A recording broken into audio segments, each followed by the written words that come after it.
আমি শহীদুদ্দিন চৌধুরী আনি লক্ষ্মীপুরের নির্বাচনী কাজে ব্যস্ত রয়েছে। এর মধ্যে আমি শুনতে পেলাম যে আমার নির্বাচনী কাজে ব্যস্ত যে গাড়ি, সে গাড়ি চেক করেছেন। প্রকৃতপক্ষে যে নিউজ সেটি হলো যে আমার নির্বাচনী এজেন্ট সেই গাড়ি নিয়ে বিভিন্ন কেন্দ্রে যাচ্ছেন।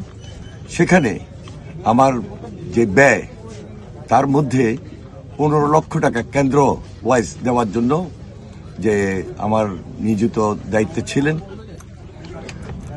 কর্তৃপক্ষ সেটা চেক করেছেন এবং কোর্ট থেকে ইতিমধ্যে সেটা রিলিজও করেছেন যে না, হ্যাঁ, এটা সত্যিই যে এটা কেন্দ্র ফি বাবদ ব্যবহার হচ্ছে।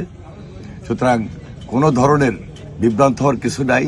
যারা এটা নিয়ে নিউজ করছেন, আমি মনে করি সম্পূর্ণভাবে উদ্দেশ্যমূলক এবং বিভ্রান্তমূলক, আমার ইমেজকে ক্ষুণ্ণ করার জন্য এই ধরনের নিউজ ছাপাচ্ছেন বা নিউজ করছেন। আমি এর তীব্র প্রতিবাদ জানাই।